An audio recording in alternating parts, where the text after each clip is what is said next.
All right, I said I was gonna do mental health crisis part two. Uh, it was so long ago. I'm just gonna move on to part two. Part two is going to be what contributes to the mental health crisis. The biggest one, problematic one, is technology. Uh, I think in this society, at one point, we had a bunch of people, or we had balance of people who grew up with no technology, and people who were in the middle, and then people who grew up on technology.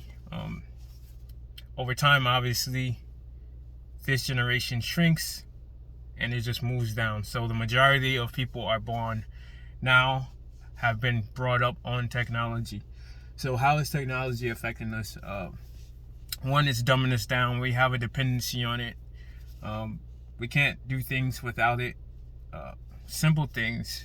We're becoming reliant and less self-sufficient on technology. So how does this contribute to the mental health crisis? So you got to understand that with technology tapped in to something that completely changed the atmosphere. It completely changed the way people think, the way people feel, completely changed the reality and nature of humans altogether. How did it do that? I mean, you have social media, you have our phones. People are always looking at their phones, which created the problem of ADHD because they have a short attention span. Most of the time, social media, our phones, all technology, it taps into the dopamine levels. This is why it's so addictive, because people are trying to always get that feel for it, which then comes down to it tapped into our self-esteem, how we perceive ourselves, the reality. You have situations like parents not being present. It makes us less present in our daily life because we're absent-minded, because we're always on our phones or technology. When you're less absent-minded, you don't raise your kid. I'll say this quote that I created.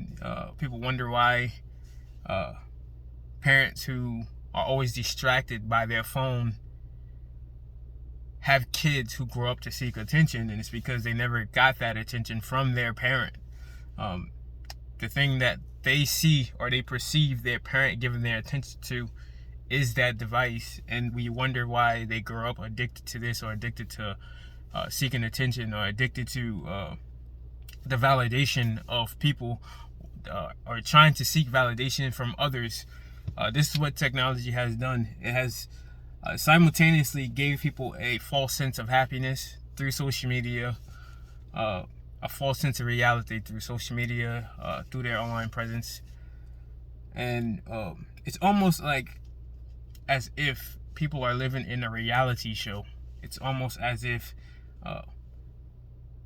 technology has taught them that everything is supposed to be good. There's just supposed to be positive all the time. That's not reality. That's not how the world works. There's going to be ups and downs in this world. And if you always think that things are going to be good because you're always comparing yourself, that comes to self-esteem, to other people's social media or highlights. When reality hits, some people can't handle that. They haven't been taught to handle that, because through their social media or the persona that they have created, it has taught them that everything is supposed to be good. It has taught them that their esteem is always supposed to, everything is supposed to feel good. Ultimately, this ties into other things within this society of people trying to basically make things easy on other people. People are trying to that comes with a whole bunch of culture stuff, such as like being offended and stuff like that. But when you have this kind of environment, people are always walking on eggshells. You have people are always living for the praise of other people. People are always living for likes.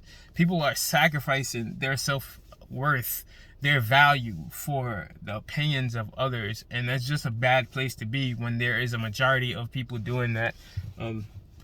You'll see people commit the ultimate sin against their self and somehow justify it in their mind, and then wonder why they're unhappy. You cannot. It's like living a double life. You cannot be truly unhappy in yourself and present yourself as happy, because those two lives are going to clash. And when they clash, that person is going to be at a crossroads. That person is going to be, they might not be able to handle when reality hits. Ultimately, this issue was created through technology. It was created through these platforms. Humans like to perverse stuff. What I mean by perverse things, they like to basically deviate from the original intent. So if you take something such as Facebook or social media, it has a good intent. It's just people in human nature perverse it. So I think Facebook was originally created for college students to basically keep in contact. Then it branched out to family members, and now you just have people basically objectifying and using their subconscious insecurities to win over social media, to feel like they are winning in life. And that's not to bash, that's not to because I understand we're humans. I understand we have certain insecurities and stuff. Ultimately, what I'm saying is some of these actions drive people, and when you get to a point where it's driving you, it's like a pyramid where you're just trying to one up yourself, one up the next person, and it has created this atmosphere that's just totally fake. Everything is fake. What I like to say is, when it comes to social media, I kind of use it differently, because I understand there are ways to connect with people. There are ways to get truth out. You see me making these videos. There's ways to promote healing, but when you are promoting things that just is not real, reality kind of, it doesn't catch up with you. Well, it will eventually catch up with you, but it kind of get distorted, so you go into delusion. So one of the things I like to do in this atmosphere, I like to go underground. What I mean by underground is that's a way I use to describe going off grid. And it's not going off grid, it's deleting my apps, taking time away from social media, living in the present. Most of the time I use this, I just post videos and I'm out of there, because the atmosphere of social media is just so toxic to a person's mental health, which that's the title of this. It's just so toxic to a person's mental health, especially if you're not strong enough to understand what's going on, if you're not strong enough. And then another thing is, if you're more aware to understand what's going on and see what's going on, you can see when people are faking their way through stuff. You can see and feel when people are faking their happiness, when they're posting stuff for attention. You can see and understand all of that stuff, which is why I take a break from it, because to witness that 24/7 it becomes a lot. It's like you see a person hurting, but they're trying to be strong through their hurting, but they're posing it as if they're happy, and then that confuses other people. And anyhow, it's important that we are not reliant on social media, on technology, I meant to say. It's important that we take time to understand ourselves.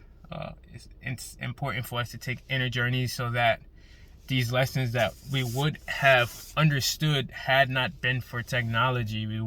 You have grown adults, people 30s, 40s, 50s, 60s, almost going to their deathbeds, still trying to understand lessons that we were supposed to learn without social media, that you learn outside of social media at a young age.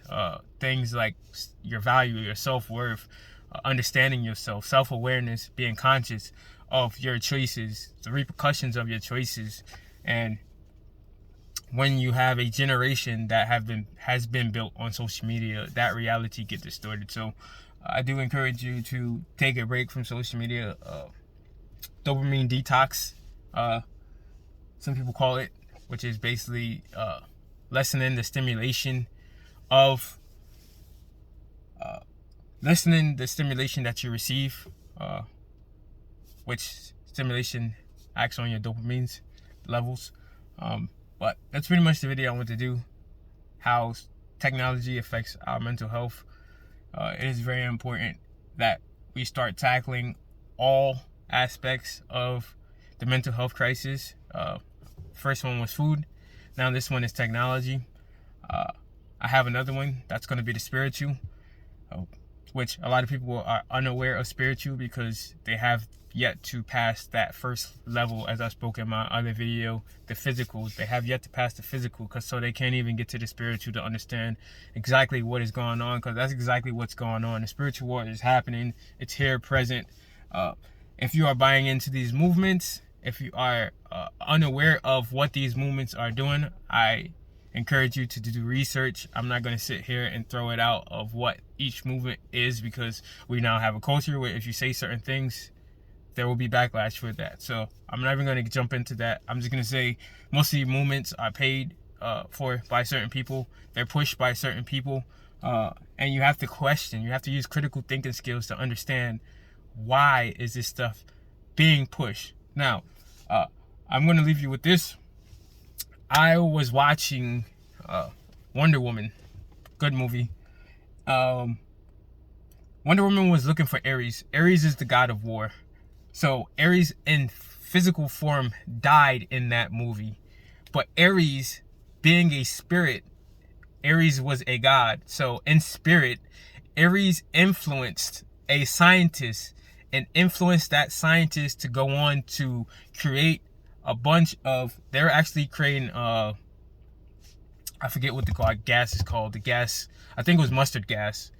I forget what time period that was, but Ares went on to influence his scientists to continue to create destructive inventions so that humans could destroy themselves.